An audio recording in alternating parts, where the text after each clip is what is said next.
you, everybody. Guess we can get rolling here. Well, obviously, explosive day. What led to the success, or what stood out to you watching the film? Yeah, our players played really well, and executed at a high level at times, obviously, and wasn't consistent all the way through the game. But, was pleased with the way we played just holistically. Anytime you play in a Big Ten opponent and you score, 5 touchdowns in a game, I think that's a good thing, and I was proud of the way our guys played. Looks like, it's a little thing, but he threw the ball away, I think, at really good times. What would you see from just a decision to not try to force anything and just look for another down?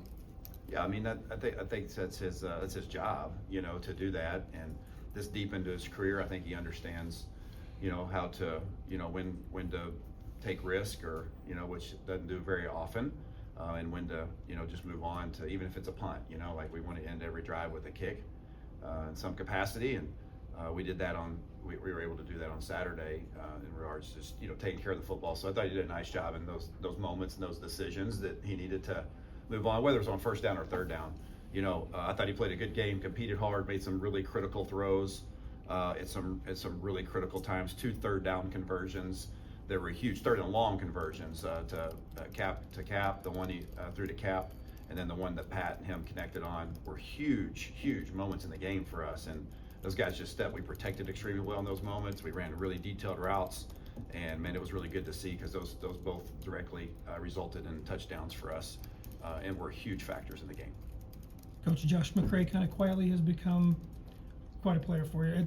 A very reliable running back. What's gone into that for him, and what would you say about him stepping up into that role? Did a great job, and has continued to do a great job, and had some great finishes the other day in the red zone. Found his way in there.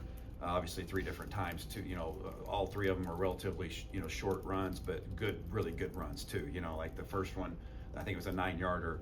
I mean, it was just, it was covered up pretty well. Our guys did a good job. And obviously, backs aren't going to have success if the line's not doing well. And I thought the line covered them up pretty consistently the other day. And but Josh, and I think the committee of backs, I think all 3 of those guys, and then obviously a 4th with Jordan, continue to know their role. They share the wealth of the game, and I think that's a healthy situation for our offensive football team. But Josh has done a really nice job. Barry, how has Pat evolved the most this year? What has he added to his game that has just taken it to another level? I think the biggest thing for Pat is he has become the alpha of that room, and probably on our offensive unit. I mean, just his leadership and his voice has really taken off, and I think he's a similar player that he was last year. I mean, as far as his physical skill set, but I think his leadership and him stepping in that role has helped propel his game to another level. I thought Pat had a good year last year, but he's had a really good year this year, if not a great year to this point. And but I think the fact that we had Isaiah and Casey last year, who were kind of those guys, the older guys, and but I think Pat has really accepted that role and has taken off and run with that. And so I think that's the biggest thing that I've seen from him, is just his willingness to speak. Not that it wasn't there before, but like he's just really taken over the leadership role, and he plays like it, he practices like it, he carries himself around the building like it. He's everything you want in a leader. You mentioned Cap, his big play. How much did that mean to see him make that, and how much went into that? A lot goes into that, and he could probably tell you a lot about it, and to have a young man like that who has not seen the field a lot, but just continues to stay in there at practice, it really just exemplifies what you want in every player that has not had a significant role to this point in the season, or as significant as they would like. Cap's had a significant role, probably hasn't been as much as he would like.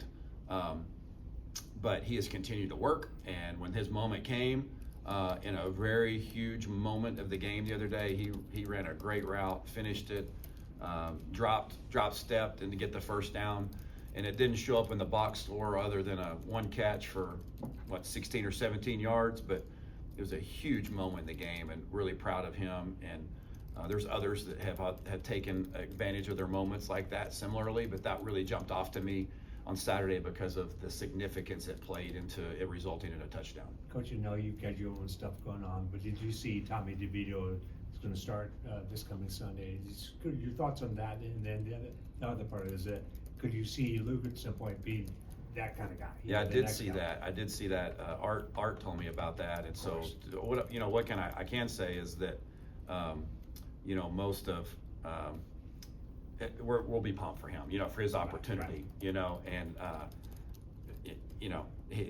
what happened to him last year was awesome to see. I'm sure he'll take advantage of his moment and situation, and that's one of the things about our that we take a great deal of pride in that under coach's leadership is the preparation that our program does for guys for their opportunity for the next level. And so whether it's Luke Altmaier or Pat Bryant or whatever guys we have in our program, we feel like we're trying to prepare them for the best we can, A, to play the best football they can play while they're here, but also B, for a moment, an opportunity that could present themselves on the next level. We take a great deal of pride in that. And obviously, I think Luke's got a lot of talent. He's a very talented player. You guys all know that. We all know that. He's playing at a really high level. And, obviously, you don't get in a comparison game or whatever, but I think both really good players in their own right. And I think Luke's got a really bright future ahead of him. There was a great history here for a while with Jeff George and some of the guys, Trudeau and those guys playing in the NFL. Then there was a gap, Kidner, I think.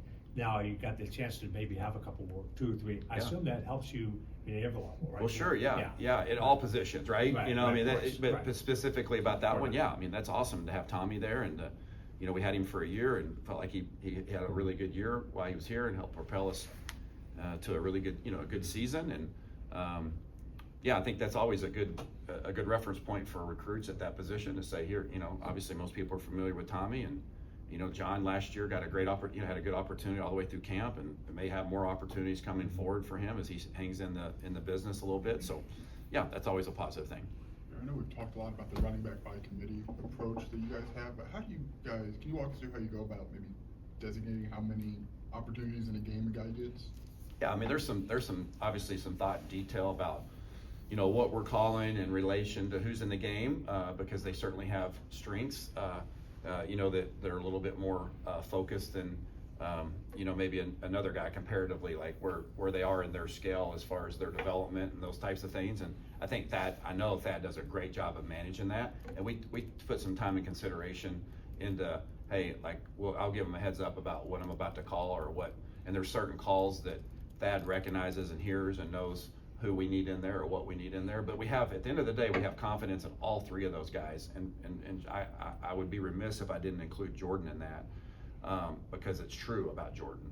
Like we would have full confidence in all 4 of those guys to do whatever we want, whatever we can call in our scheme, protections, routes, run schemes, whatever that may be. But so that goes into a little bit, and then some of the feel of the game, and hey, it's your series this series, and it's his series, and now it's a 3rd down, and maybe it's this look, or there's a lot that goes into that. And I think Thad's done a phenomenal job of managing that, and I think our players have done a great job of helping each other out in that regard. Luke Altmaier's been very good when he has a clean pocket. What'd you see from the pass protection this week? Seemed like improved quite a bit. And how important is that in these last 2 games? Yeah, I mean, that's always important to your point. I mean, I would say most quarterbacks probably are a little bit more effective and highly rated, when the pocket's clean. And but you could go on a list of laundry things there about, or the route detail is the route detail there is, is he seeing things right? There's a lot that goes into that, but I was pleased with the way we protected overall. I was pleased with the way the O-line played overall, and I thought they really played a clean game for us. And we had minimal, negative yardage plays, and that always starts up front. And I thought they did a good job. Real proud of how they competed, had a lot of knockdowns. They'll need to play well again this week, because that's an important factor on any offense, but it's really important for our offense to stay on schedule, protect our quarterback, give him a clean pocket, because when we do that, our guys can get open, and we have good things that happen in the passing game. Have you made any changes or adjustments to the protection, or is it same scheme? Yeah, for the most part, it's been there were some adjustments Saturday after the open date, and just some of the complexities that we felt like we were going to see on 3rd and long. We made some adjustments, and that I think was good for us. And we're always trying to tweak and adjust what we do in protection game. How we use the back, how we use the tight end. Are we getting all out? Is it 5-man? Is it 6-man? Is it 7-man? You know, is it move in the pocket? Is it slide? Is it gap? Is it man? All those things, you know. So we have a myriad of those protections, and our guys understand them well, and I thought we executed that plan pretty well on Saturday. Luke said that he thought Michigan State had kind of the most exotic looks at getting. I'm curious if that's something you saw coming into that, or do you feel like teams are trying to get No, exotic?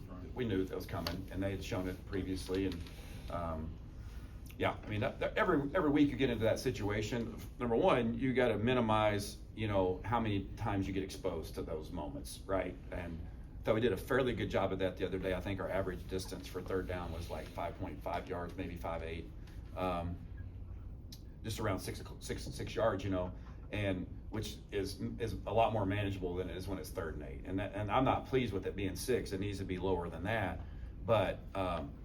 The more you put yourself in 3rd and long moments when there's not as much threat as a direct run, then people can get more exotic on you. And the more exotic it gets, the more time it requires to prepare for that. We put a lot of time and effort into what we thought we were going to see. Inevitably, we always are going to see something new, a new wrinkle. But your rules and principles should be able to handle that. And I thought our guys did a nice job on that Saturday. But certainly, Michigan State was one of the more exotic teams that we see on 3rd down. Rutgers is similar in regard, very creative. Did a really good job in their 3rd down package. What's been Zakari's impact for the offense is being pretty sure-handed in those short and intermediate routes, just to have that kind of wrinkle. Yeah, that's always been a strength of his, and you know, that's one thing that hasn't showed up that's also a strength of his is getting the ball down the field vertically, you know, but a lot of people are staying on top of us, you know, in the coverage structure. I think last week, you know, they had some guys out, you know, and so they were a little bit more, I think, intentional about staying on top of the coverage and making the ball be completed underneath. And Zakari's phenomenal in those underneath routes, and he's brought a lot of balance to the offense. He's really brought what we all thought, you know, what I knew and what from the outside looking in that we all thought he'd bring is stability, savviness, gamemanship. You know, knows how to play the game, loves to compete. He's been a really good teammate for us, and him and Pat continue to be a really good compliment to each other and make a great impact on the game. And we'll need him to down the stretch as well. Barry, in terms of the 3 or 4-headed monster you right now have a tailback, how satisfied have you been in their pass protection when you have to keep them in? It seems like over the last few weeks or few games that they've been a lot cleaner in that regard. Yeah, I would echo that, and I think again, I think they're coached well in that regard. We take a great deal of pride in that, you know, running back room of, you know, that's a big factor in how you play the position, is how you protect the quarterback, protect the ball, protect the quarterback. I think they've done a great job of that, and Khalil included, but Aiden has really made a good jump there. Josh has done a nice job really protecting and getting in there. There's some complication in there in those calls and those identifications and those types of things. There's some complexities there that require a lot of work and study and coaching, and thought our guys Bart and Byron and Thad and Dele and the group that's involved in that did a great job of having their players prep for that last week. What's unique about Rutgers defense? What's unique about Rutgers defense? What stands out about them? Well, they're really big, you know, in their front seven. They're really big and physical, and you know, they just play with so much. Yeah, I think just play with so much confidence in their scheme. They know it so well, inside and out. Been running for a long time now, and their coaches just do a great job of adjusting. It's a big, strong, you know, fast, confident group. And so, you know, obviously being on the road creates another level of challenge, you know, with just noise and atmosphere, and there's a lot of pre-snap communication that's required. And so a great deal of respect for what we're about to face. A similar tree from what we've been facing the last couple of weeks, but they have their own unique spin on that and their own, you know, take on the defense that they're running. And I think they run it really well, and they play with a lot of confidence inside of that. Thanks. Thanks.